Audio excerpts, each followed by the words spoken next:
Welcome. We have a couple of tables outside and one in the back. Leuren's materials will be in this back room right here, DVDs and other CDs. And then we have a table out here with 9/11 shirts. And then we have Laughing Horse has a book table out there.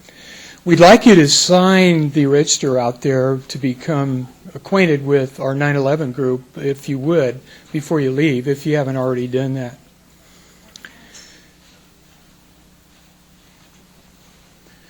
You know, justice has become a simple matter of a patchwork of ideas and energies of progressives in this country. People very keenly committed to these particular issues, but they're circumscribed around. There is a wall around them so that none of them connect with the other ones. There are a couple of issues, though, that are staring us right in the face. The 9/11 issue and the DU issue, which demand that we all connect these dots. These are the things that make you and I relevant at this meeting this afternoon. We are the ones who want to see the whole picture of what's going on physically as well as socially and psychologically. My name is Barry Ball. I'm with the 9/11 Truth Alliance group here in town, sponsors of today's presentation by Leuren Moret, a Quaker, about the radiation dangers of depleted uranium munitions. They've been used in the Gulf War, Kosovo, Iraq, Afghanistan, Somalia, Congo, Sudan, and as many of us are aware, they're being used as we speak in Gaza against the Palestinians. Tragedy after tragedy. These dangers involve radiation exposure to those producing DU munitions, those transporting or firing them, those living in or near battlefields, even aircraft crews flying through battlefield smoke and dust are exposed. DU dust is as close to us, you and me, as Idaho, because that's a Pentagon contractor last April shipped 6,700 tons of Kuwaiti sand loaded with DU particles through the port of Longview. It was trucked to the company's nuclear waste dump 70 miles southeast of Boise. DU's microscopic particles quickly invade our human bodies. They also stick to the ground, to nearby structures or equipment. And worst, DU dust is also carried rapidly around the world by wind within 1 or 2 weeks to the West Coast, 3 to 4 weeks around the world, like Chernobyl. Today's speaker was a contributor to a UN subcommission report investigating DU's legality, which ultimately led to the UN's prohibition of DU munitions. Mrs. Moret is a geoscientist, an environmentalist, and a Middle East expert, all by education, training, and occupation. She holds 2 degrees from the University of California, that is a BS in geology from UC Davis and an MA in Middle East Studies from Berkeley. Her doctoral research at UC Davis was in geoscience. She was a staff scientist at Livermore Nuclear Weapons Laboratory, one of 2 U.S. nuclear weapons labs where DU systems were developed and are still being tested. She worked as a geochemist and a drilling geologist in the Yucca Mountain Project and a Superfund project. Her later independent research provided firsthand knowledge of how DU was produced, promoted, and defended for its effectiveness, and it's bargain basement price because it's from nuclear waste, of course. As an environmentalist and as a mother, she began to research DU's effects on its handlers, its users, and their families, particularly in the rise of defects in Iraqi babies, worse than those caused by thalidomide. And if we look at the troops that are coming back from the Middle East, their deformed babies that they're having with their wives here in this country is a picture of the demonic evil that this DU represents. She resigned from Livermore in 1991 to become perhaps the most visible and outspoken whistleblower about DU's terrible effects on people and the planet. Her field research here and in 46 other countries has produced many articles appearing in science, news media, documentaries, and other publications. You can pick up many of them by Googling her name on your own computers. Such research put her on the national and international speaking circuit. The Japanese Parliament, Hiroshima and Nagasaki, the Philippines, India, Italy, the War Crimes Conference in Malaysia, and the International Crime Tribunal for Afghanistan. In this country, it's peace groups, sustainability groups, groups involving themselves with diabetes and with Gulf War syndrome, members of the Louisiana legislature, many schools, and many radio and television interviews. Her work on this highly controversial subject has also sparked dozens of articles, often critical, but more than often respectful and laudatory. Mrs. Moret is a former member of the City of Berkeley's Environmental Commission. She's also among the organizers of the World Committee on Radiation Risk. We're honored she accepted our invitation to speak in Portland this week, but especially that she is making her main address to us today. She'll take questions after the presentation, so please hold them until then. But for now, please welcome Leuren Moret.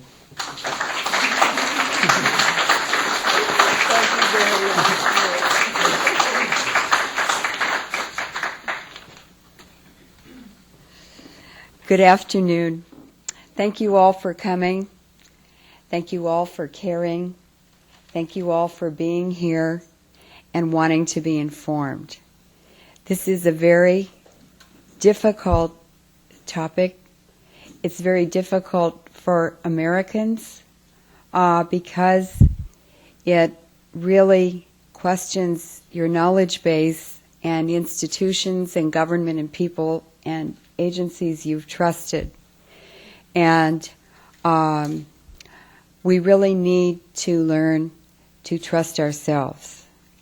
And the real miracle of the nuclear age is not how the nuclear age changed the world. It's how it changed us. And in 2000, I had worked in 2 nuclear weapons labs. I'd been all over the world. I had a great education at the University of California because the tuition when I started was $65 a year. It's almost $8,000 now. So it's pushing the disadvantaged, the minorities, out of the education system. Education, educating people, empowering people, creates wealth. Bombing countries, destroying countries, does not create wealth. It allows parasites and predators to steal the wealth of others. And what is so important now about this issue, and it's taken me on a very, very long journey since 2000 when I began to speak out around the world and to learn about radiation and so many other topics that it touches. Oh dear, I just forgot what I was going to say. the most interesting thing is what I've learned about myself and what other people have given me. And so today is really an exchange of information, an exchange of energy. I want to hear from you too. I learn so much when I go on these speaking events, and I really want to thank the Portland group for inviting me. And I want to compliment all of you for being really the best activists that I've met so far in the United States. And I sincerely mean that. And I believe that by standing for truth and not compromising, you find your own soul and your own spiritual strength. And what I do is I wear beautiful clothes from different countries. This is from Palestine. And this is to honor and recognize the nightmare of Gaza, which is happening now. This is remembering their truth and their beauty and their traditions of thousands of years, and remembering who they really are. They're not just bloody bodies on the ground. They're not people coming injured out of buildings that have been shelled. They're beautiful people, just like you are beautiful people. And this helps to remind you and me who we really are too. And I like to read a poem or wear a dress from a region or play a song. Citizens write songs for me because that opens us up spiritually to be able to listen and hear and take in this very, very sad news and this very strong message. So thank you all for being here. It does take courage. And what I'll do is talk for a while. I'm going to talk first about the geopolitical framework for depleted uranium and weapons of mass destruction. Who's using it? Why are they using it? What is the big picture? And sort of the history of the use of depleted uranium, the development. And then I'll go into the public health and the environmental effects, because no one, not even the most stalwart admiral or general, has been able to argue that the public health effects are not important. So I don't really talk about the politics, I really talk about the public health and environmental effects. We cannot be any healthier than the health of the environment. We drink the water from the environment, we eat food from the environment, we eat animals and different forms of life from the environment. So if that's unhealthy, we can't be any healthier than that. I'd like to, and then what I'll do is stop and we'll have a little break and questions, and people can use the bathroom or get something to drink or whatever. And then I'll go into the biological and environmental effects. This is a wonderful overview. It's by Richard C. Cook. He's a former U.S. federal government analyst. And this is from his paper, which was on Michelle Shasadovsky's site in Canada called globalresearch.ca for Canada. And this is Cook's article, Extraordinary Times, Intentional Collapse and Takedown of the USA. And that is exactly what's happening now. The world turns on information. This is information I'm presenting to you. I'm putting a Velcro patch on your brain. And I'm introducing different sources, a lot of government sources, military sources, because they can't challenge me. And hopefully you will go out with a new perspective and new questions that you can ask that will give you the right answers that I know all of you want, because you wouldn't be here otherwise. So this is what Richard Cook said, this is really very succinct and really good.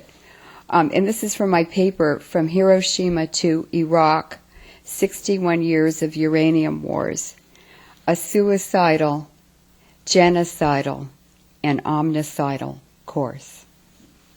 He said, as the 20th century advanced, the financier elite, and that's the Wall Street bankers and the City of London bankers, became heavily involved in getting rich off World War and the manufacture of the new weapons of mass destruction that modern technology made possible. That's us, the scientists, who made it possible. Warfare and weaponry combined with control of credit, manufactured through the leveraging of industrial production, were to be the primary means of putting nations and their populations into debt. A materialistic slave society was being created, which books like 1984 warned against. Humanity was lured into compliance through the fantasy world brought about by the mass media by means of advertising, cinema, and television. Another enticement was the growing availability of mass-produced consumer goods. Does that make sense? Doesn't that just perfectly describe what we're in the middle of now and where it's led us?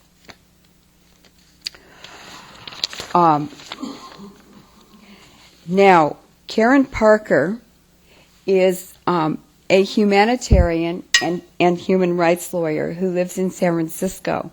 And she's had an NGO at the United Nations since 1981. She was able to get through the United Nations Human Rights Commission the first resolution on depleted uranium in 1996. She's very, very adept and very skilled. And what she told me is Iraq is not the real focus. The region they're really after is from Sudan and Somalia to the Philippines, and from the oil-rich republics of Central Asia to Sumatra. She said that whole vast region has a tremendous concentration of the world's energy resources. In the United States, 70% of energy resources are on Native American land. And that's why they are targeted for extermination and genocide. And I work with Native Americans. That's exactly what's happening to them. If I was not doing this from purely spiritual energy and a commitment to the truth, I really couldn't do this. I would be crying every day. I would be crying for the American mothers and fathers with the babies who are born with chronic illnesses, with birth defects. We used to have happy, healthy babies.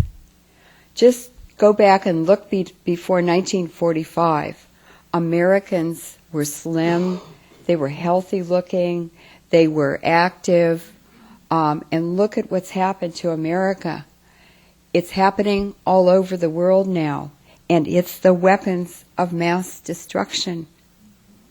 Uranium is a hormone and estrogen disruptor.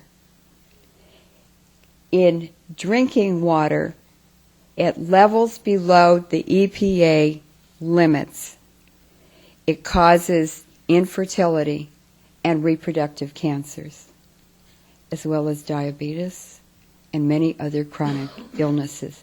This is at a level in our drinking water where the government says it's safe. Now, World War II was really a war against the civilian populations. It's really civilian populations who've been targeted for at least the last 100 years, and more so with each new war.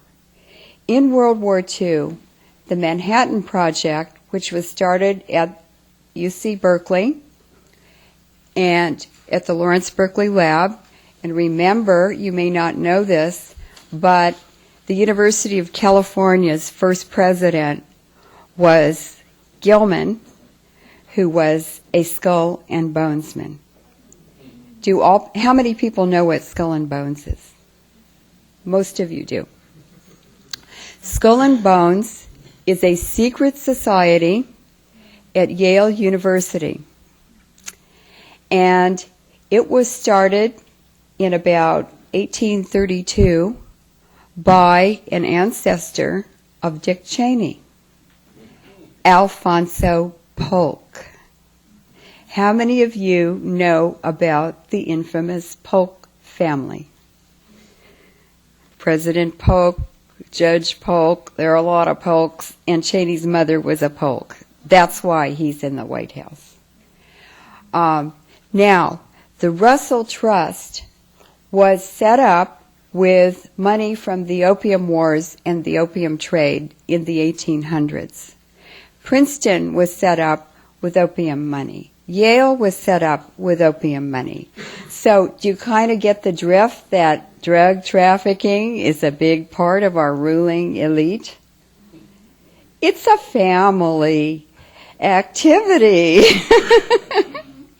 And the opium trade was set up in the 1800s because the international financiers wanted to take down China, a very, very wealthy nation that had been the strongest nation, superpower in the world for 5,000 years.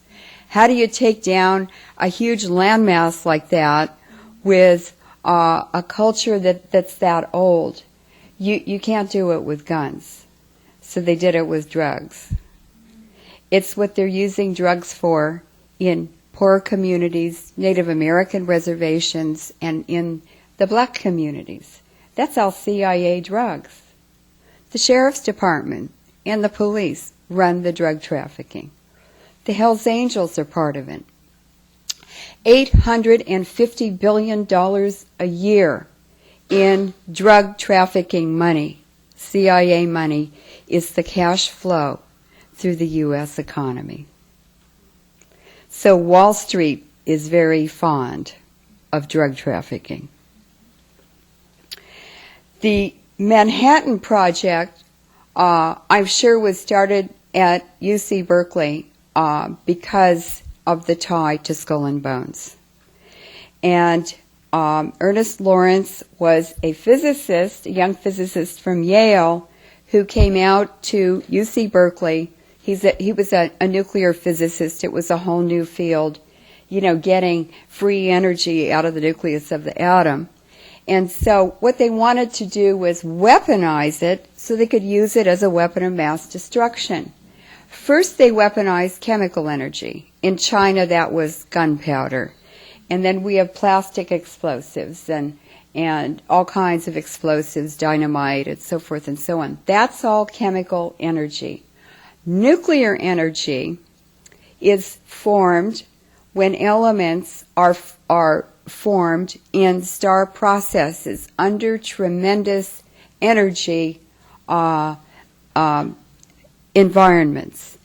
And so when you unravel an atom and you release the nuclear energy, in the case of plutonium and uranium, you're unraveling a supernova. Do you really want to unravel a supernova in the cells in your body? That's what nuclear weapons are about. It's destroying the functioning of the energy environment in cells of your body. We're photons. Our bodies are photons. We're just particles of light. That's energy. And so when you introduce energy that's not supposed to be there, things start going haywire. Well, they've weaponized energy now. That's called the HAARP Project.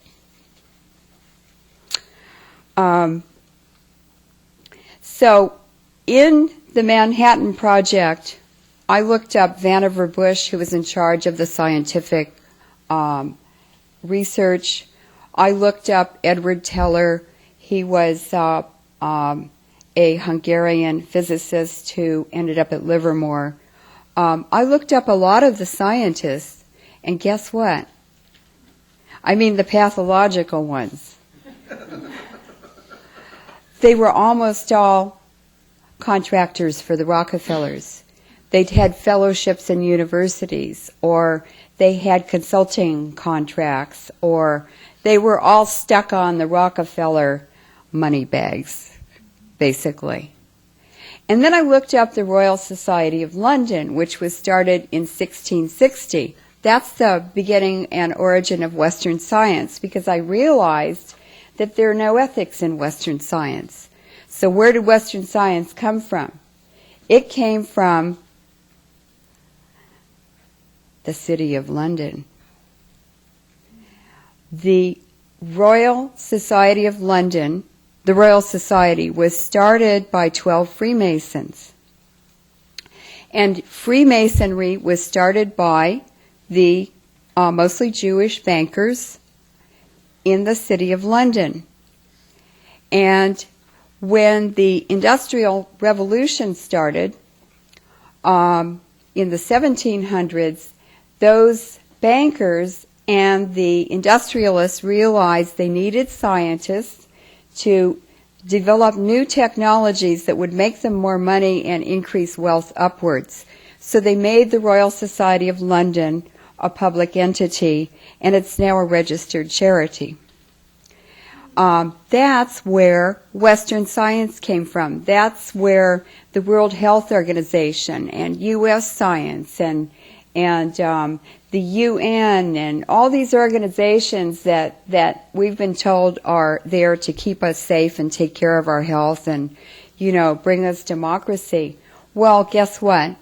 It's all going to serve the interests of the international bankers and financiers.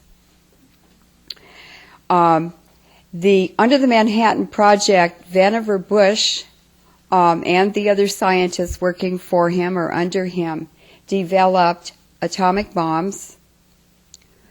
They developed a defoliant to starve a population, a civilian population, which was the prototype for Agent Orange.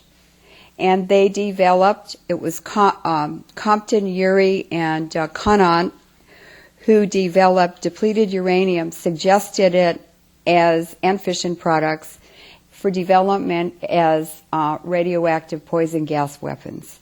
Dirty bombs, dirty missiles, and dirty bullets. Uranium is a pyrophoric metal, which means it's a metal that burns. It burns hotter than the temperature of the sun. It can burn up to 5,000 degrees centigrade. And so it completely vaporizes the metal, the uranium metal, into a radioactive poison gas, into atoms.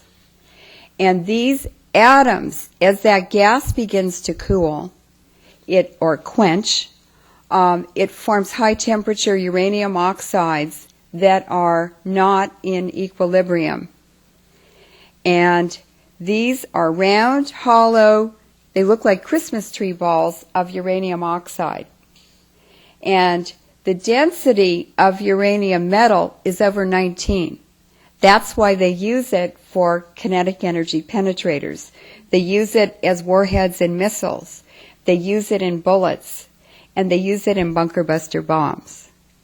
But when it vaporizes and it forms these uranium oxides at very high temperature, the density is less than 1.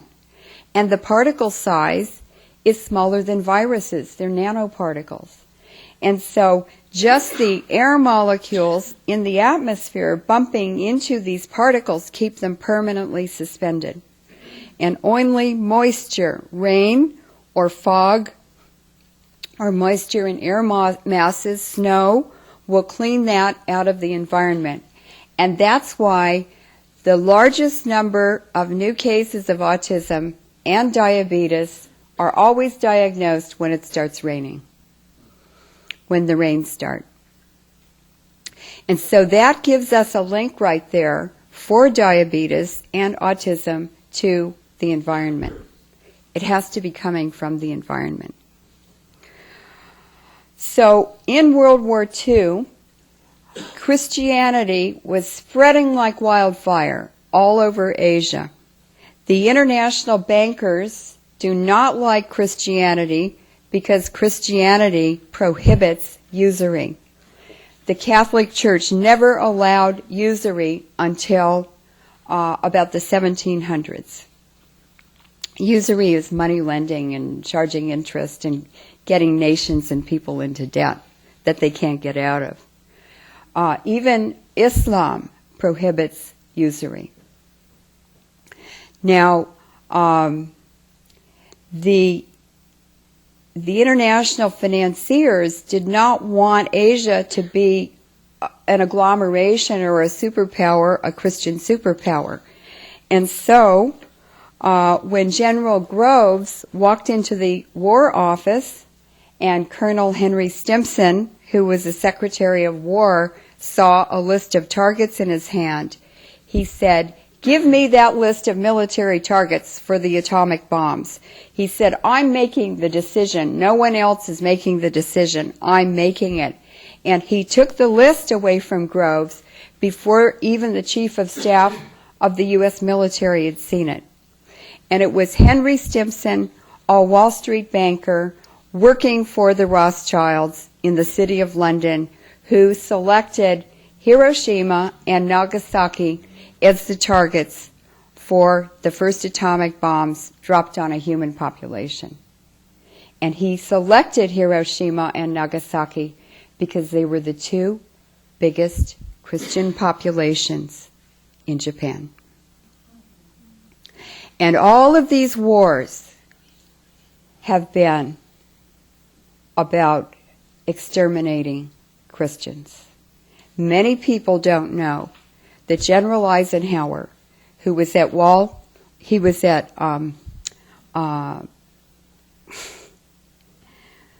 Point with my grandfather, he was also a Zionist. And when he was picked by Bernard Baruch from the bottom of 150 generals, and he was put in charge of Germany right after the Germans had surrendered, later President Eisenhower starved to death 5 million Christian ethnic Germans in his prison camps. And there are books about it.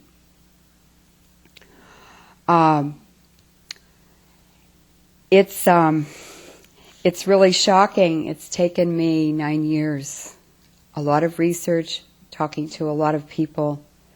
It would never be possible to discover this without the internet.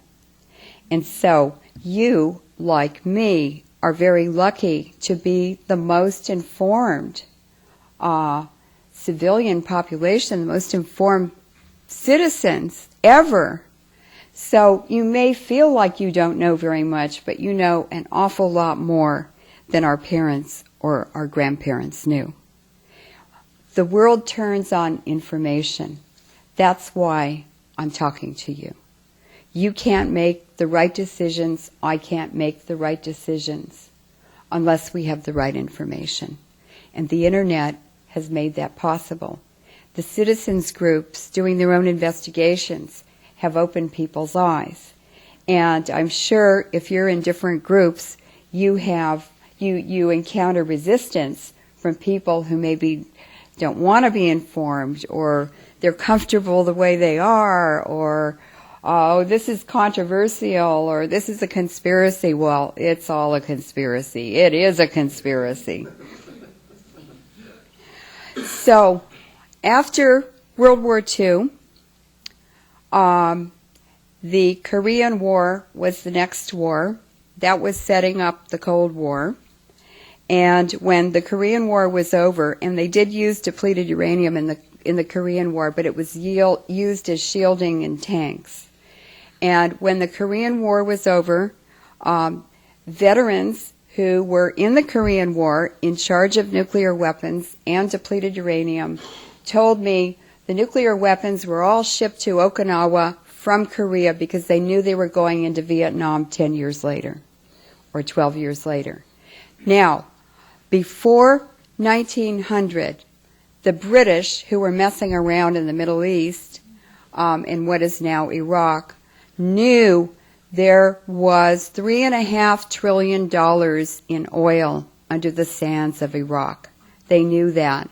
And that made the Iraq War inevitable.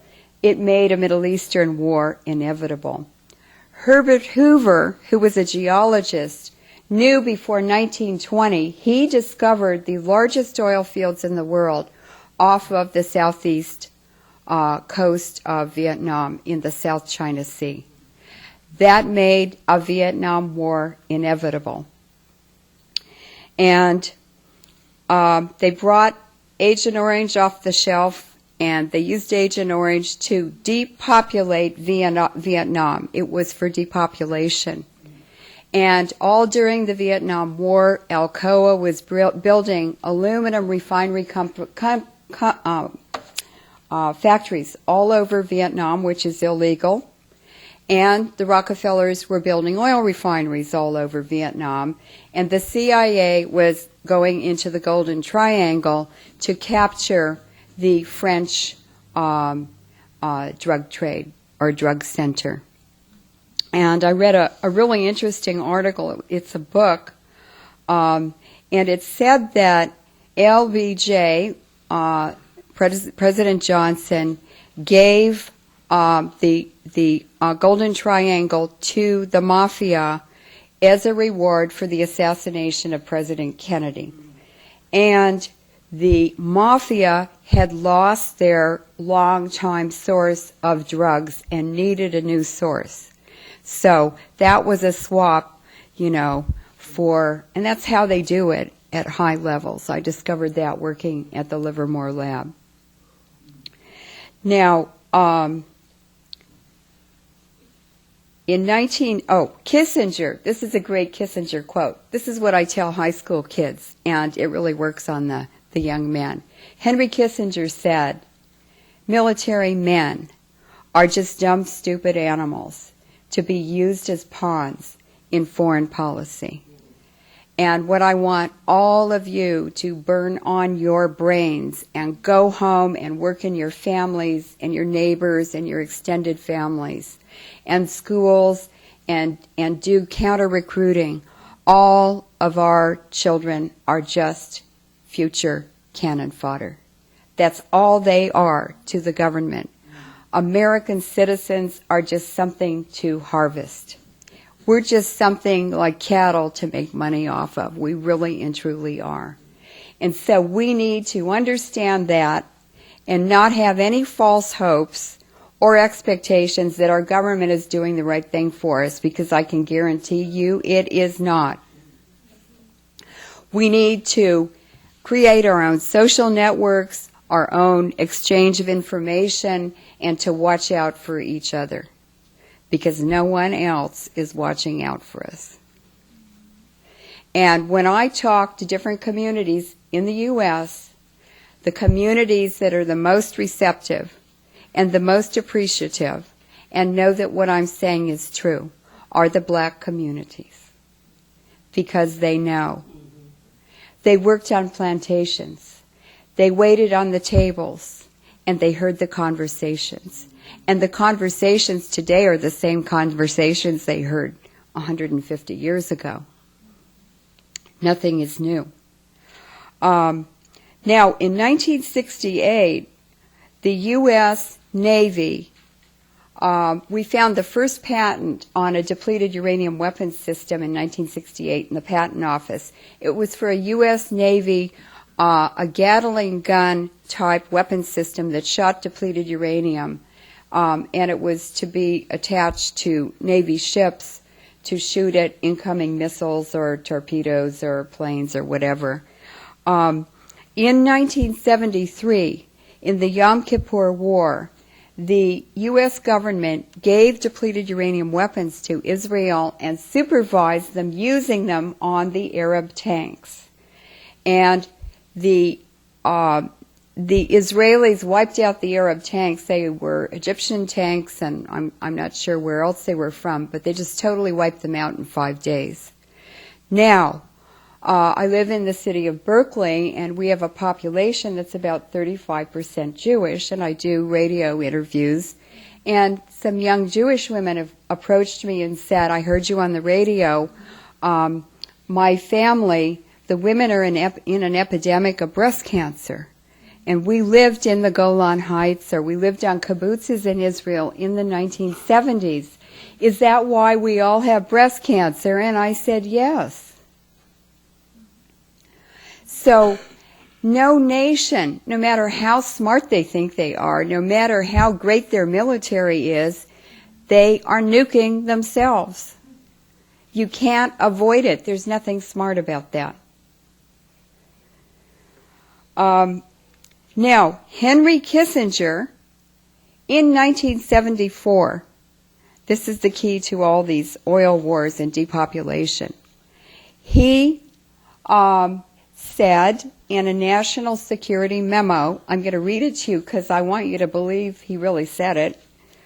The title of the memo, it's Memo 200, Implications of Worldwide Population Growth for U.S. Security and Overseas Interests. Dr. Henry Kissinger proposed in his memorandum to the NSC that, quote, depopulation should be the highest priority of U.S. foreign policy towards the Third World. He quoted reasons of national security and because the U.S. economy will require large and increasing amounts of minerals from abroad, especially from less developed countries. Wherever a lessening of population can increase the prospects for such stability, population policy becomes relevant to resources supplies and to the economic interests of the U.S.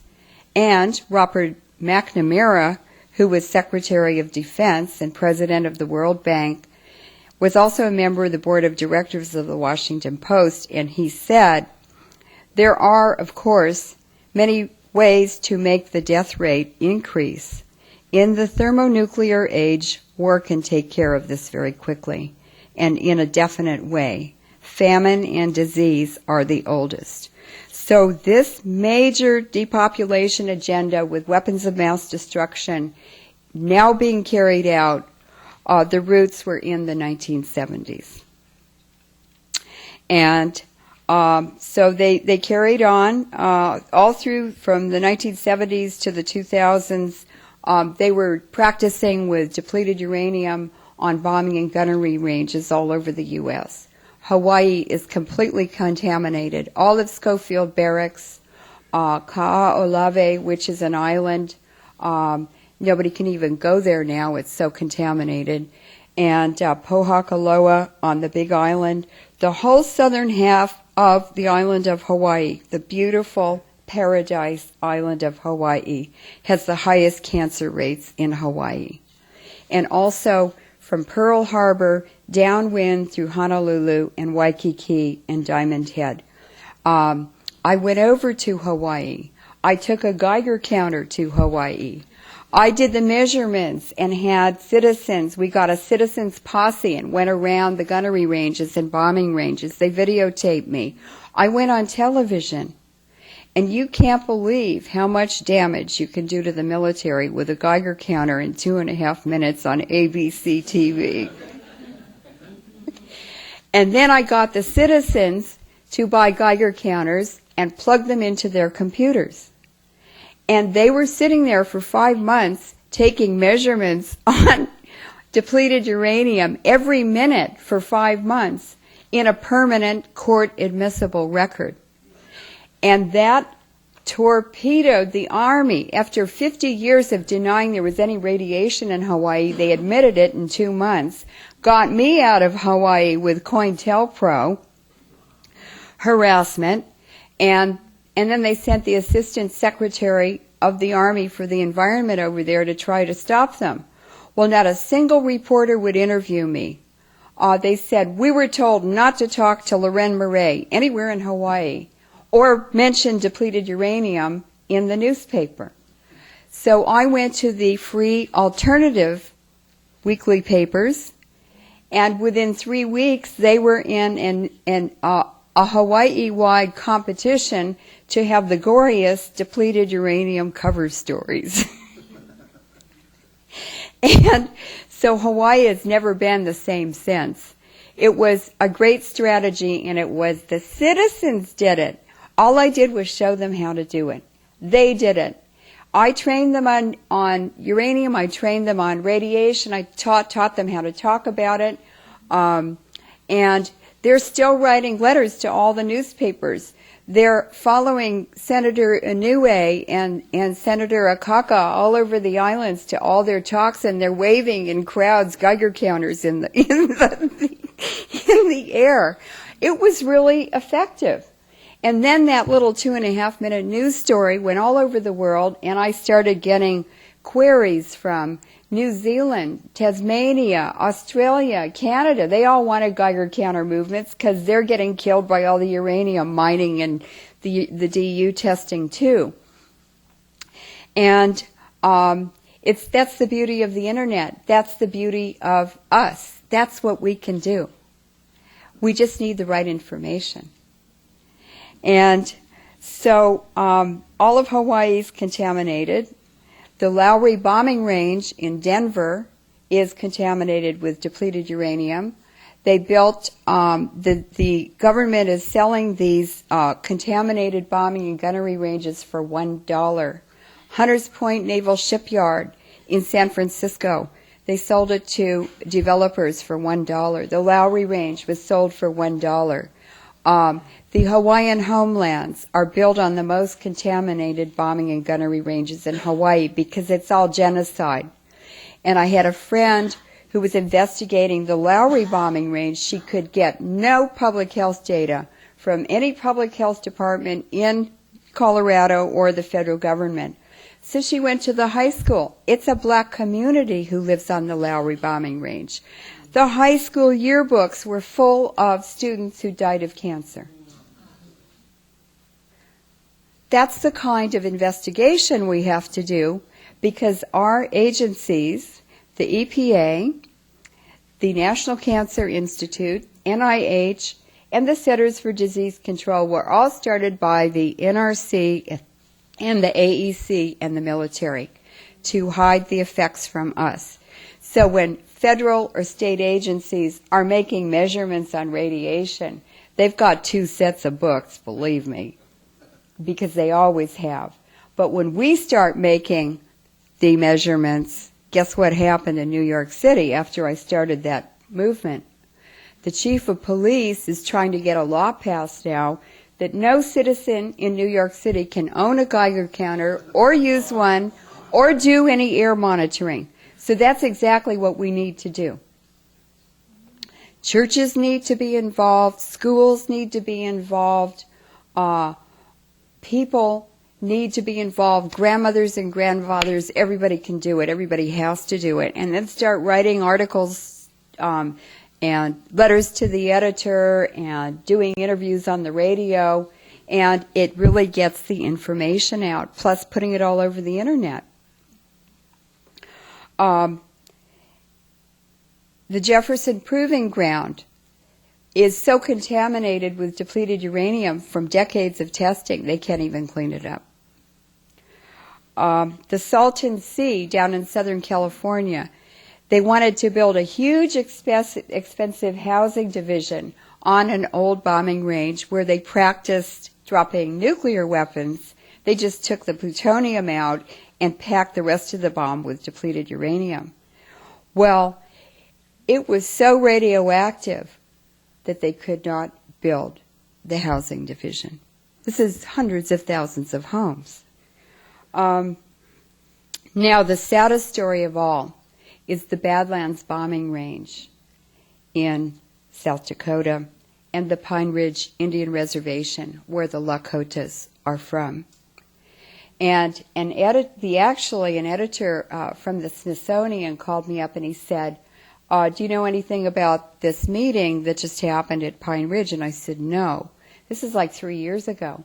He said, well, the Army was cleaning up the Badlands bombing range, and Pine Ridge is on part of it. And they discovered these 55-gallon drums with 1945 stamped into the metal. They were full of bullet holes, and they were full of yellow cake. And it was all over the ground. And there were drop towers where they'd had burlap bags in 1945. They were shooting holes in them. Those were full of yellow cake. And the Lakota Indians said, well, first the NRC and the military tried to hide the meeting. When they finally found out where it was, the Lakotas went, and an editor of a muckraker newspaper, and the Indians said, well, what were you doing with this? And this is where they do the Sundance. They do it, and there's yellow cake all over the ground. And the Indians rub themselves with it. They don't know what it is. They take it home.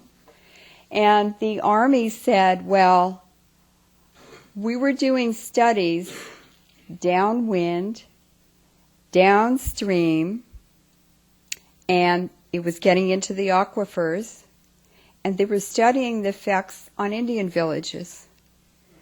They just used the Indians as guinea pigs. And today, the new genocide for the New World Order is in situ leach mining of uranium. They leave the uranium in the ground, the ore, they drill down into it, and they pump, they put chemicals in that dissolves the uranium in the ore, and then they take billions of gallons of aquifer and stream water and lake water and pump it through the uranium ore and contaminate all of the water for vast regions. This is happening all over Canada, all over the U.S., Australia, all over the world. This absolutely is depopulation. And of course they're doing it at Pine Ridge. So it's not just shooting bullets over here and dropping bombs over here. It's all these other activities that they're doing and developing. So in 1991, the U.S. introduced depleted uranium weaponry to the battlefield for the first time. That was in Iraq. They did grid bombing and carpet bombing solidly every single day from 1991 to 2000. We have air monitoring data in England. It took 7 to 9 days for the depleted uranium particles to get to England. And at the Aldermaston Nuclear Weapons Facility, Halliburton was suddenly running the depleted uranium monitoring program and refused to give the data to Dr. Chris Busby, who was a low-level radiation expert. So he had to wait until the Freedom of Information Act law came into power in England, and then he was able to get the data. But they still wouldn't give him the data for the 2003 Iraq War. Well, there was a huge spike during the Tora Bora bombing in England above the level that the British government thought was alarming. In other words, it required the monitoring facility to report these levels to the British government. And the spike for the 2003 Iraq War was just double what the government considered to be very harmful. Now, this is very interesting. In 1998, the city of Los Angeles Power and Water, began measuring uranium in drinking water. In the year 2007, the uranium in drinking water in Los Angeles doubled. It's also in Marin County drinking water. You should start looking in your own drinking water data, the annual reports, and see if they're measuring it up here in Oregon, because it's here too.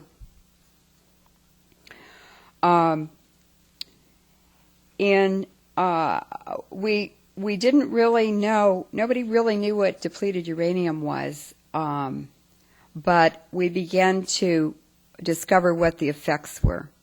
And depleted uranium causes cancer, it causes neurological and neuromuscular disease, it causes skin rashes, it targets the brain.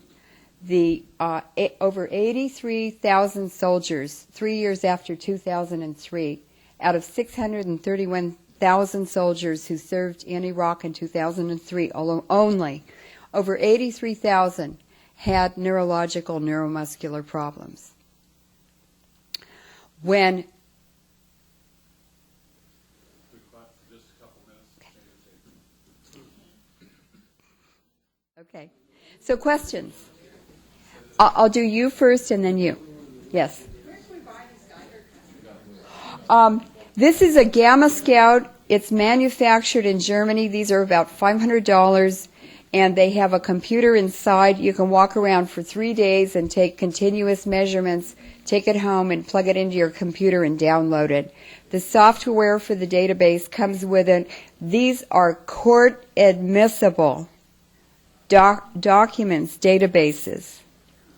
And this is what's frightening the establishment, the government, the public health agencies, because what they're doing is illegal. There are cheaper ones, there are less expensive ones that you can buy used, and they work just fine, but they don't all have the feature of being able to plug them into your computer. But I really think everyone today in the United States should have a Geiger counter. I'm completely serious. This whole entire country was turned into an atomic bomb factory. Every state is contaminated. And after one generation of exposure, it gets into the genes. Now, the Trojan reactor, which is not very far from here, was shut down. But I have the autism map and the rainfall map for Oregon. And the autism patterns in Oregon are directly related to the Trojan reactor, to Hanford, and to the rainfall pattern. Don't forget Umatilla, where all the chemical weapons are too. Oh, and then you have chemicals and radiation interacting synergistically, and they multiply the effects of each other. It's how binary weapons work. Binary biological weapons have two chemicals in the weapon that are not mixed. But when they impact, they mix, and then they're absolutely toxic. Well, they're doing this in a different way. They're putting chemtrails up there full of chemicals and metals, and then we're contaminated with depleted uranium, and these are all interacting with the GM food, with the vaccines, with all kinds of things. Do you know what they're doing with the most contaminated dairy products in the United States? It's U.S. national policy to ship it into inner city black communities. And that's why Africans have the lowest diabetes in the world, but black Americans, African Americans, have the highest diabetes, cancer, prostate cancer, breast cancer in the United States because the U.S. government is deliberately exterminating them. And that's an apology to you, but you're probably happy to hear some confirmation of what you already knew, because the black communities already have told me, we know that food is poison. I need to take her question and then yours, or unless you had a comment on this. No. I just wanted to know on the Gamma Scout, Uh-huh. how small particle or measurement it will read? Nanoparticles. That's what I was doing in Hawaii, south of Kona. That's the most dangerous place to live, especially if you work outside. People working outdoors, coffee farmers, macadamia farmers, gardeners, they have the highest cancer, skin cancer rates. You can't get away from this stuff. It's a pernicious, wicked poison. Yes? My question was related to that. I mean, if it's in the form of nanoparticles, then there's no way to filter it out of the water. You can't even filter it out of the air. right. The gas masks don't work. Right. It goes through all of the Everything. protective clothing, everything. Yes, yes. Could you tell us where the EU stands on depleted uranium in different countries and so forth? I heard that at one point the Greek troops were refusing to serve in Kosovo under NATO because they were getting sick from DU in Kosovo. And what is the EU doing about DU, if anything? The EU is hiding in the bushes.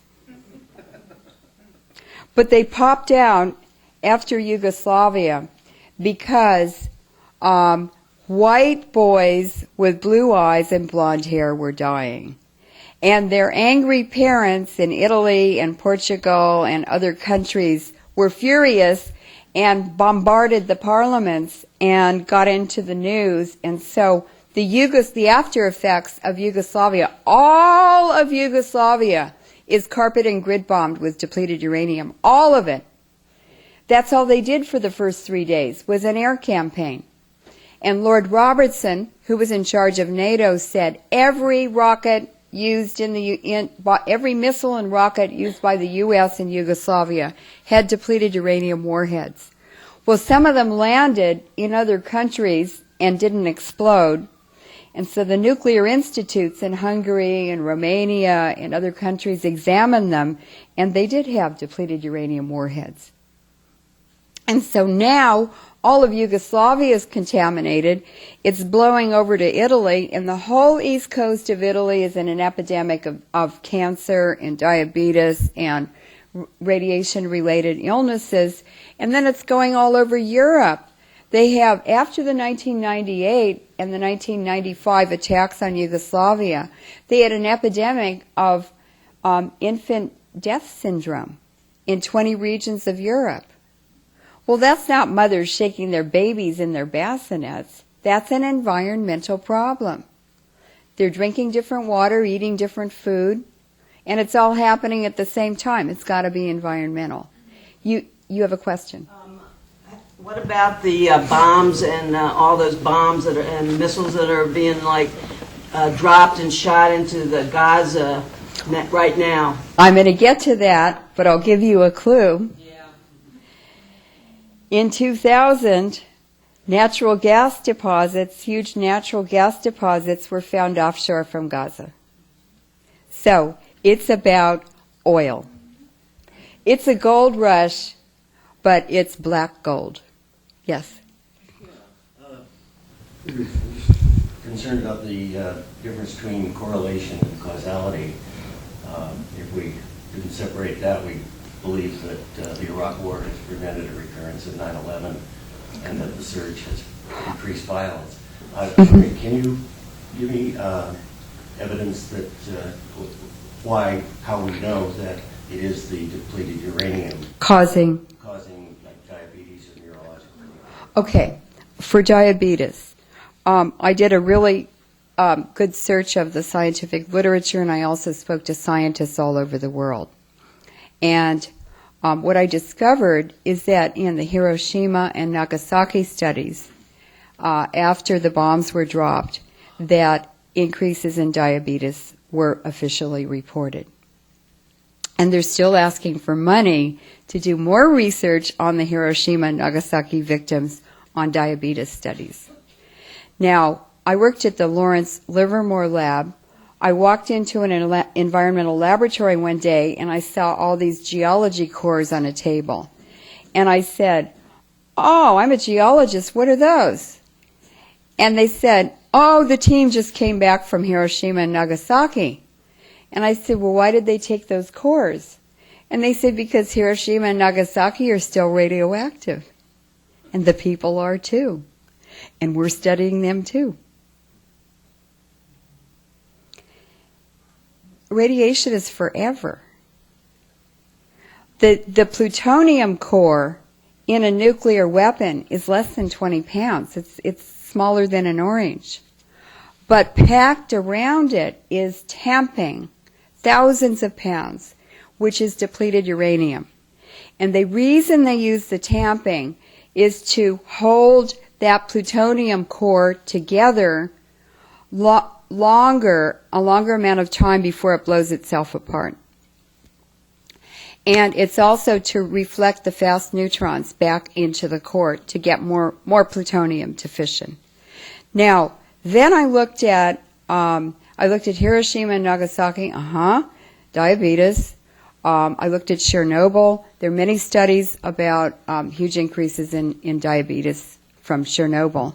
And now Europe is in such an epidemic of diabetes from Chernobyl and from the depleted uranium drift from the Middle East and Central Asia and Yugoslavia that the European governments are panicking because their health budgets are being bankrupted.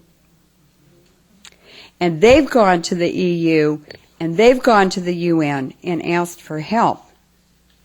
Now, I've gone to indigenous people, Native American and Hawaiian and First Nation tribes, and asked them, what is your cure for diabetes and other illnesses caused by the depleted uranium? Every tribe has a cure for diabetes.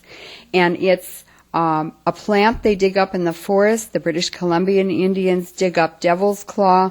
They peel the root bark off and they steep it in hot water and make a tea out of it and drink it every morning. No diabetes. The Hawaiians have something called a noni. It's like a noni apple. It's real bitter and weird tasting, and I see trucks of them driving all over the Hawaiian roads. But they make a cure for diabetes out of that. The Hopis told me they use burdock root. In Japan, that's a very popular vegetable, but it's a real long, woody root, and apparently that cures diabetes. And so all these cures with insulin and everything, we don't really need to be shooting that into our bodies and getting our legs amputated and ending up with glaucoma. And the insulin that you inject is very hard on your body, but it does keep you alive. Yes? I heard that using iodine helps if you've been exposed to depleted uranium. What do you think about that? I don't know, but that would be something that I'll pursue. Google. That I'll I pursue. sent my son sardines when he was in Iraq. Prevents the uptake from the thyroid. But not of uranium, of radioactive iodine. Of cesium-137. Yeah. And also cesium-137. Okay. So I just wanted to finish your question. So then we looked at nuclear power plants, their large increases of diabetes, and hyperthyroidism and hypothyroidism in babies, newborns, around nuclear power plants, within 100 miles. I kind of figured out the diabetes uranium link from Iraqi Americans who told me, who were married to Americans, who went to Iraq, to Baghdad, to visit their Iraqi families after the 2003 Iraq War. And a woman called me up and she said, my husband and I are in our 30s. My husband was really healthy. He's Iraqi American. His whole family's in an epidemic in Iraq of diabetes. They've never had it before. And he came back. I only stayed 5 days. He stayed 3 weeks. And 2 months after he got back, he had diabetes. So then I started hounding Major Doug Rockey, who wouldn't really come clean with me about the diseases in the soldiers, but it slipped out one day, and he said, our soldiers are in an epidemic of diabetes. So there's just no doubt. And uranium, depleted uranium, affects the, first of all, insulin is a hormone. And we know that uranium in drinking water below EPA standards is a hormone and an estrogen disruptor. So the uranium disturbs the production of insulin in the aisles of Langerhans in the pancreas, and it also disturbs or interferes with the ability of insulin when it touches the cell wall to release the information into the cell.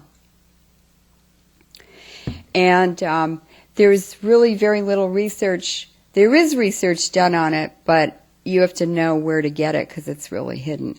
Now, I told friends in Japan who are really good activists that diabetes was the main, or uranium was the main cause of diabetes, and I got Japanese government data on diabetes 1950 to 2004, and diabetes was very rare until the bomb testing really got going. Then when it went up more with nuclear power, and which really replaced bomb testing because bomb testing stopped in 1963 by some countries. And then it's just rocketing since 1991. Diabetes globally is just increasing. And when you disturb the hormone system, the information flow in the body, then you get obesity, you get heart disease, you get brain disease. Depleted uranium targets the brain. And we know that it's the second biggest diagnosis in our soldiers. We have 1 million soldiers and veterans since 1991 who are medically disabled, out of 1.7 million who were deployed. That's over 55%. And they come home, it's in their semen. The uranium interacts chemically with the semen and produces a very, very caustic, like ammonia chemical.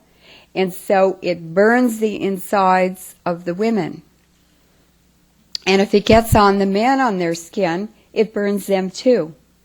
And so I go up to soldiers I see in airports all over the world, and I say, "Are you coming from Iraq?" "Yes." "Are you going back to see your family and your fiancé or your wife or your girlfriend?" "Yes." "Do you have burning semen?" As a matter of fact, yes. And it even goes through condoms. So not only is the soldier contaminated, they're internally contaminating their wives and partners, and then the uranium leaks out in their sweat, they contaminate their homes, and then they're contaminating their healthy children. And any children born after contamination, they have birth defects, they may have DNA damage that is not visible, they're going to have diseases later on in their life, because what happens to the baby in the uterus determines the health history for the whole life of that baby. And what this really is, it's a war against birth. It's a war against babies. It's a war against the genetic future.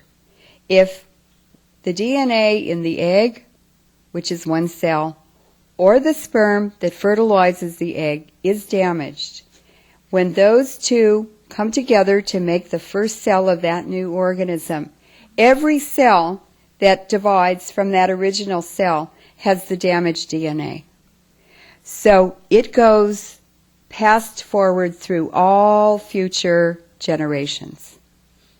Now, it's taken 4.5 billion years for this genome to develop. It's very, very complex.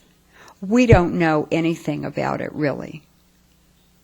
And they have altered the entire genome, all the DNA on this planet, in the last 50 years, with an unknown outcome. I don't think they have the right to do that, and that's why I'm going around talking. Yes.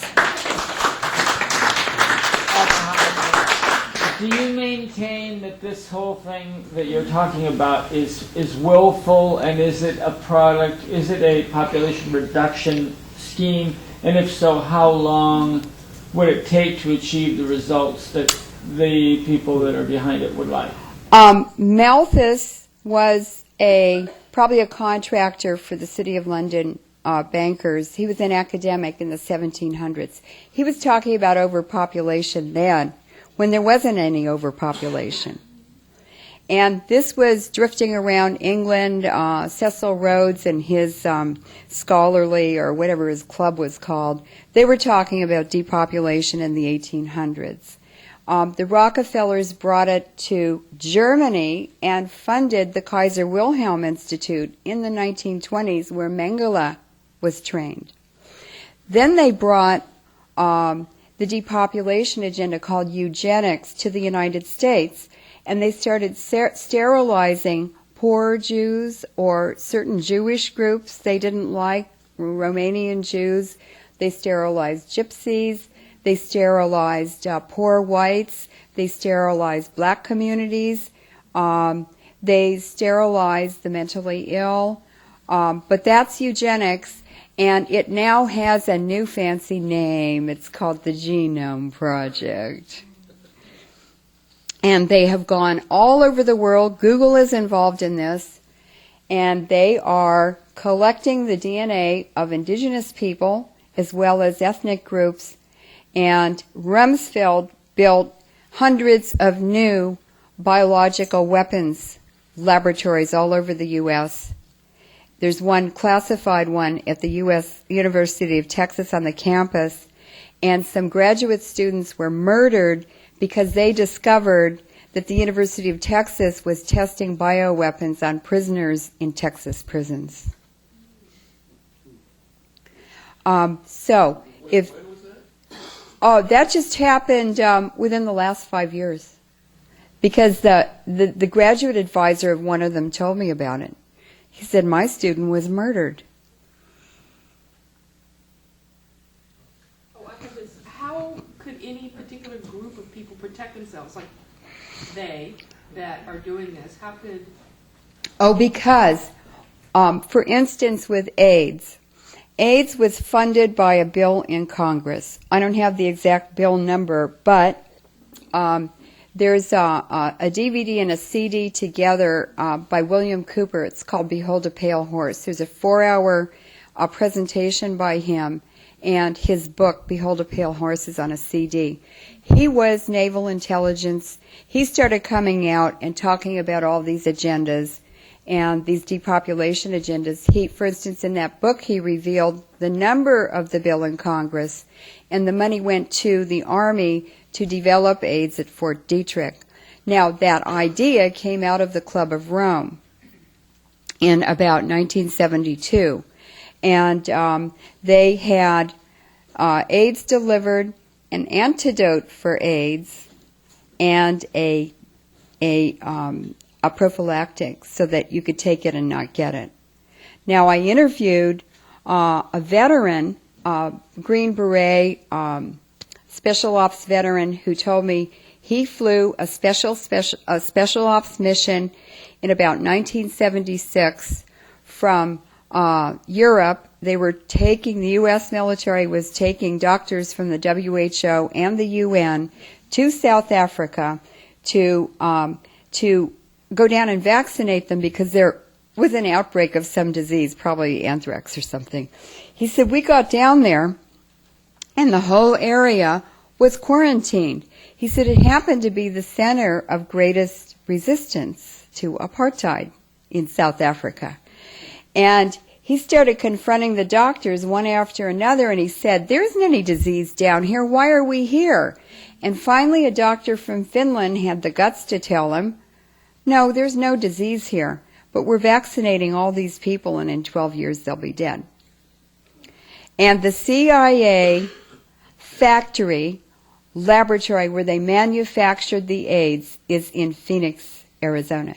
Yes? Oh, was Dr. Bashan in South Africa associated with any of that? Oh, I don't know. Probably, though. Probably. Yeah, because I had read, I think it was an article in the New Yorker back about 1998, 97, about him, and they called him Dr. Dead. Yeah. He did so many experiments. Oh, yeah.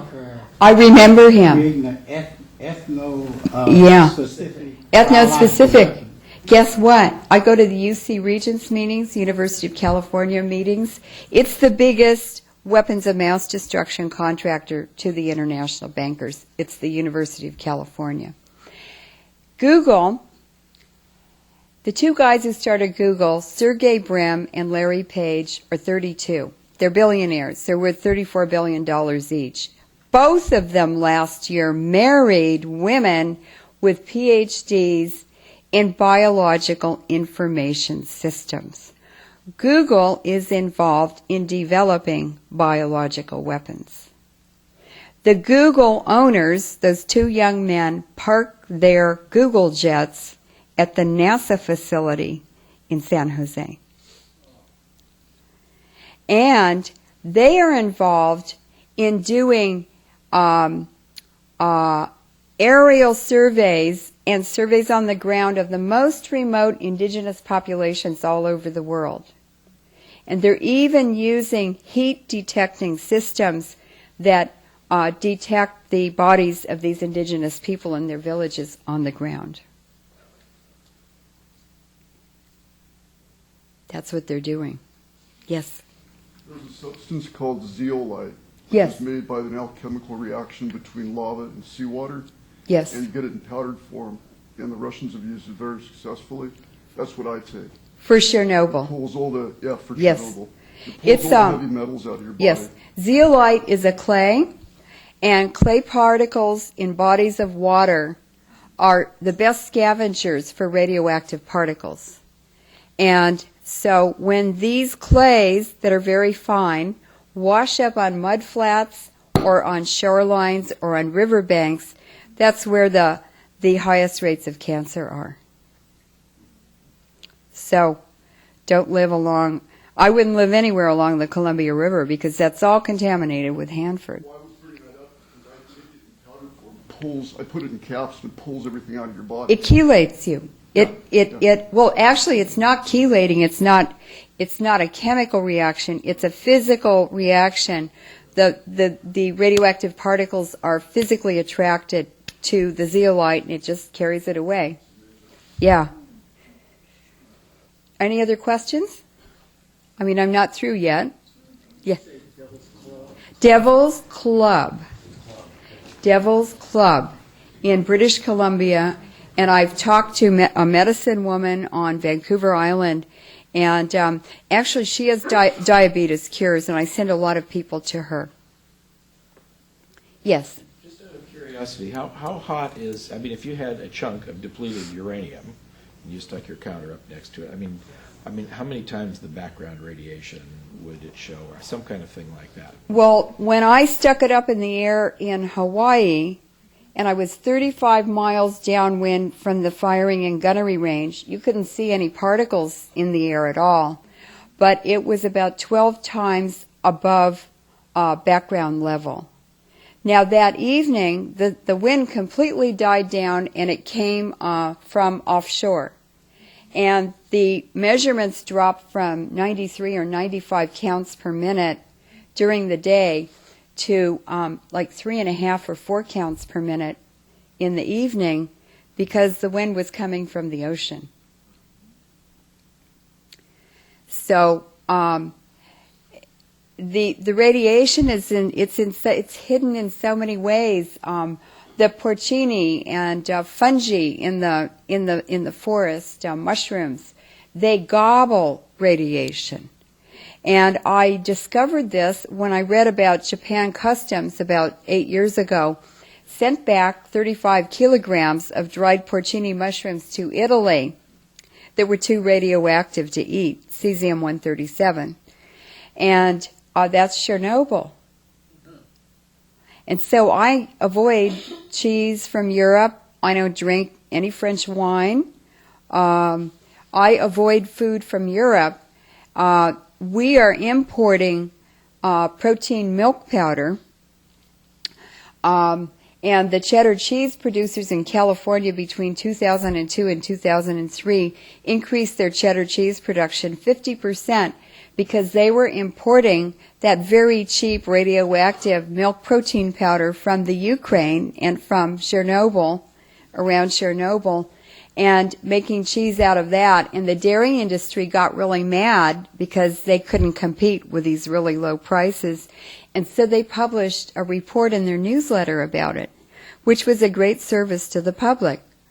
And then they have a chart of all the junk food that milk protein powder, radioactive milk protein powder is in. It's in Fritos, it's in Lay's potato chips, it's in the non-dairy creamer you put in your coffee, it's in Spam, it's in those cans of cappuccino coffee stuff or flavored cappuccinos.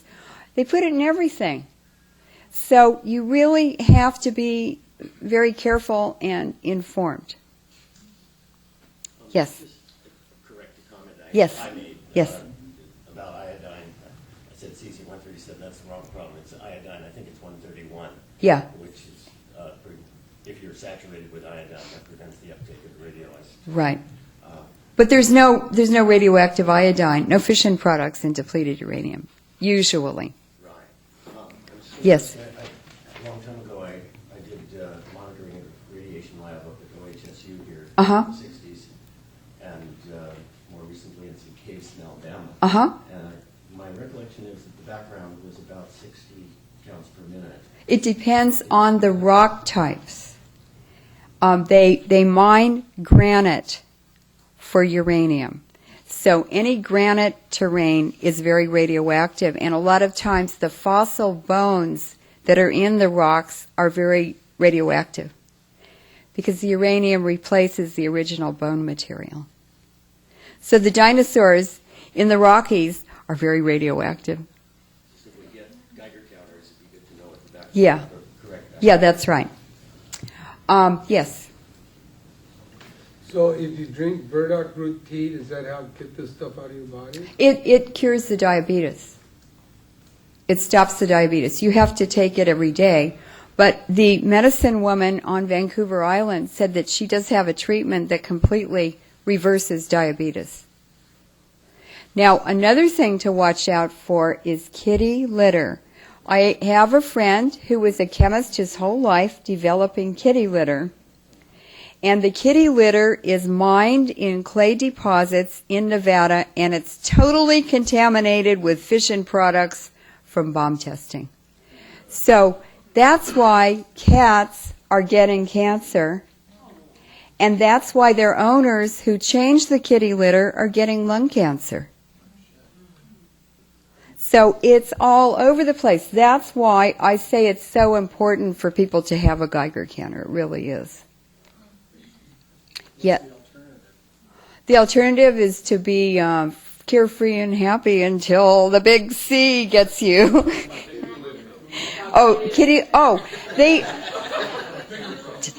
The alternative is that there are organic kitty litters that are made out of rice hulls or other absorbent organic material. Yeah.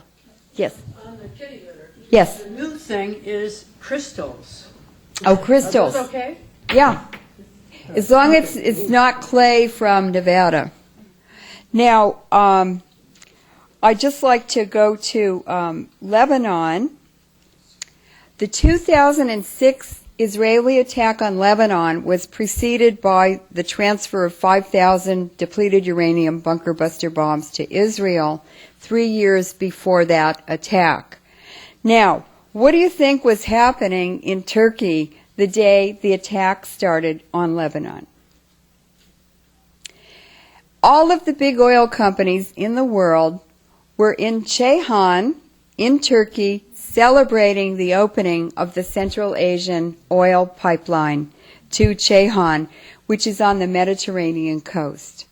And so this is a pipeline to get the oil from Central Asia, mostly between the Caspian, in the Caspian Basin. It's called the Tengiz and Central Asian oil deposits. And what's happening now is Putin is really putting a crimp, Soros and Brzezinski, and they really blew it in Georgia, in Ossetia, because now no Central Asian republic is going to want to do business with the U.S. And that's why Obama is going to start the next war, undeclared nuclear war, continue it in Afghanistan. Yes. Putin is against that? I didn't catch that. Putin is an extremely good chess player, geopolitical chess player. Now, the U.S. has been playing Monopoly while the Russians have been playing a very sophisticated game of chess, geopolitically. And what's really happening is the U.S. and NATO forces grid-bombed and carpet-bombed and completely destroyed Yugoslavia because there are oil deposits and they want to put oil pipelines through Yugoslavia. But Nathan Rothschild and George Soros and the the City of London bankers really want to take over these Siberian oil and gas fields. And so Yugoslavia was just one step on the way. And so we're making all these problems in little countries on the border of Russia. But Ossetia and Georgia backfired because now those little countries will never trust the U.S. or the West. So now we have to jump into Afghanistan big time. 9/11 was waged to set up a police state in the United States, and that was the Patriot Act. And 3 members of Congress, Kucinich, McKinney, and somebody else told me, they were all locked in a room. All of Congress was locked in a room. They were not allowed to read the Patriot Act. It was just walked in, all written and finished, had been ready for months. And they said, nobody gets out of Congress tonight, no one, until everyone signs it. And nobody read it. That started the police state rollout. The second reason is to do away with the Posse Comitatus Act, which was from 1868, I think. This was after the Civil War. To prevent, it's illegal under the Posse Comitatus Act for U.S. federal troops to enforce laws against U.S. citizens. That's going away now because Cheney and the Bush administration are bringing our soldiers back into our states, federal soldiers. So Posse Comitatus is going away. The third reason was to establish a military presence in Central Asia, Afghanistan. The Afghanis had nothing to do with 9/11. The Arabs had nothing to do with 9/11. The Iraqis, the Turks, everybody else had nothing to do with 9/11. It was intelligence agencies and politicians in the U.S. who did that. Yes?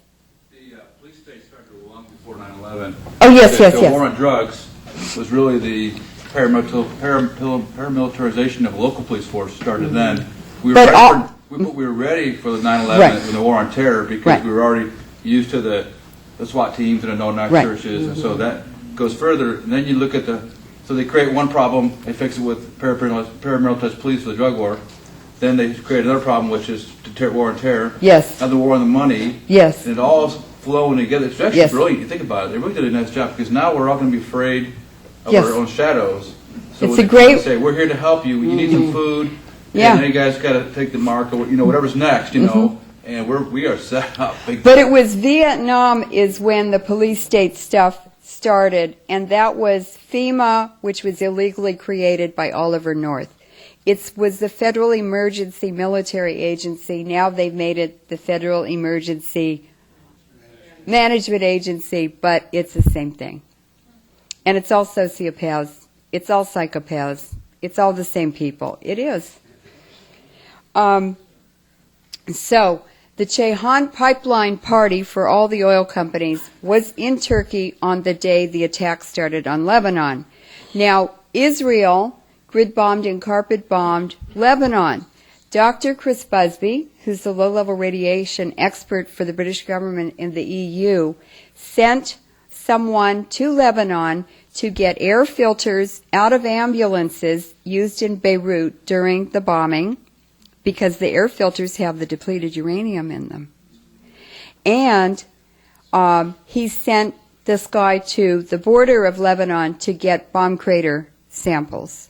Now, what the Lebanese scientists reported to us is that the bomb craters were very, very radioactive, and when the bombs fell and then it dropped off very quickly within 3 weeks to a much lower residual radiation level. He had the bomb crater material analyzed in the British government radiation lab. They didn't know what they were analyzing. And there was deuterium, high levels of uranium-235 in the depleted uranium bunker busters, which means there were fourth-generation nuclear weapons in the depleted uranium bombs. So it was 2 nuclear wars in one bomb. And what they used was something that created a high level of neutron activation products. The bomb explodes, and it makes ordinary materials in the bomb crater radioactive, but for a very short time. That was also reported at the World Trade Center. And so I sent a press release out in July of 2007, and I said, as soon as it starts raining in Israel after this attack, it started in October because they have a Mediterranean climate, there's going to be an epidemic of diabetes within 2 months in Israel. Guess when the newspaper article came out? December 2006. And now what they're doing in Gaza and Palestine, they're going to have an even bigger diabetes epidemic, a new one in Israel. And so I am not anti-Semitic when I talk about these psychopathic Zionists. They're killing the Jews too. They're killing innocent citizens of Israel. They don't care. And now what I discovered is that the U.S. is synchronizing the greatest number of airstrikes in Afghanistan and Iraq, which they're doing in July. They're synchronizing them with the monsoon cycle, so they have maximum rainout of depleted uranium particles, really heavy rainout concentrated in the zone where the monsoon moves. So in July, the monsoon goes across Southeast Asia. They are targeting India. We want to take over all the agriculture in India, so we need to kill off the farmers. They've only farmed there 10,000 years. And they have an epidemic of diabetes all over India. I got the top brain surgeon in India. He was spying on me. I didn't know it. But I converted him because he had diabetes, so he wanted to help me. He said, I'm flying to Malaysia with all the diabetes data for India. And I said, why don't you just mail it to me? He said, you'll never get it. Well, they murdered him 2 days later.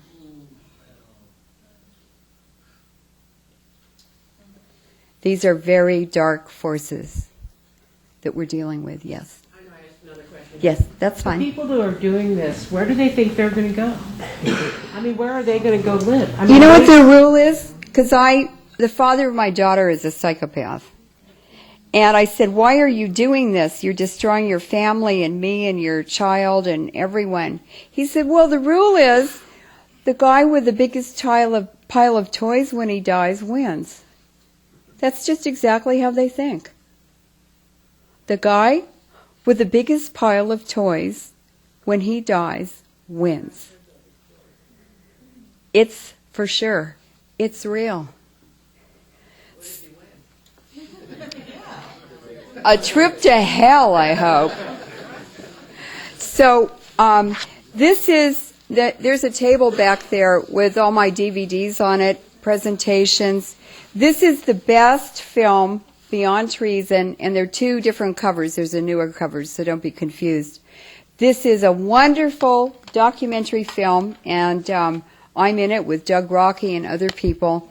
It's an hour-and-a-half documentary on the first Gulf War with the declassified U.S. government documents about the whole history of treason against our soldiers. And this starts with the atomic veterans at the Nevada test site, the MK-Ultra secret mind control experiments, Agent Orange in Vietnam, depleted uranium, and then all the anthrax and all that other stuff. This is 4 hours of depleted uranium in the 90s. It's an excellent a good thing if you want to counter-recruit or you want to educate family members.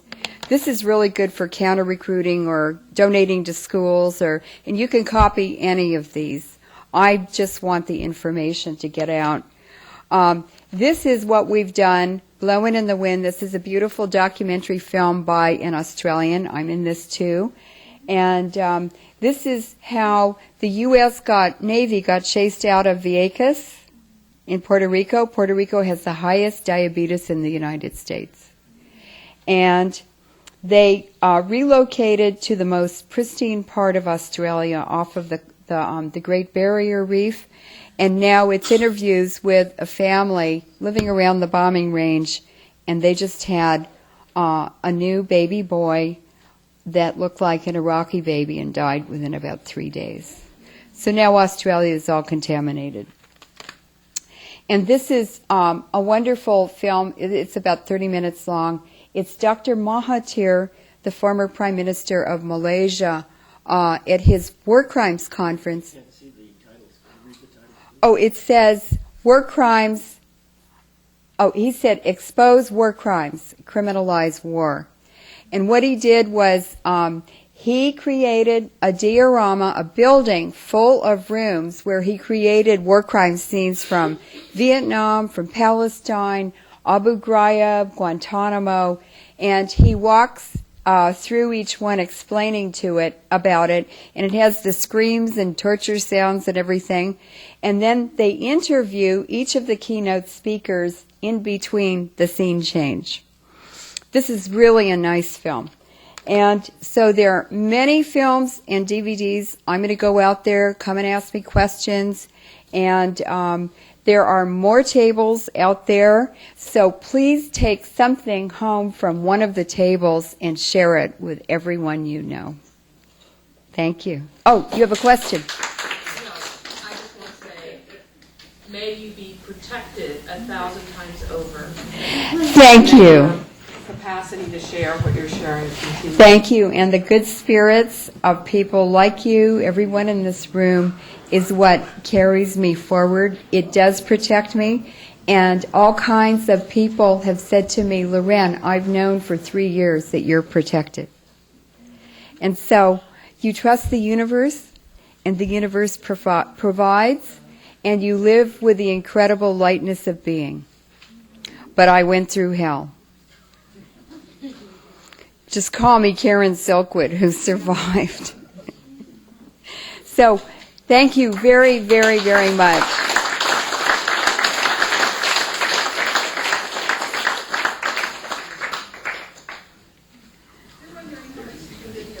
Oh, the DVDs are all the 2003 Iraq War, nuclear power plants. You should see what Trojan did to Oregon. Can I get Yes. Yes. Before Leuren leaves this early evening, tomorrow at Laughing Horse Books, we're going to have a special presentation by Leuren specifically on 9/11. What time? 7 o'clock, right. Yeah, it's right off 10th and Burnside. If you know where Laughing Horse Books, they have the table out here in front of the book. So you're all invited for that, in that particular presentation on 9/11 from Leuren. Thank you. It's at 7 o'clock. 7 tomorrow evening? Mm-hmm. At Laughing Horse Books.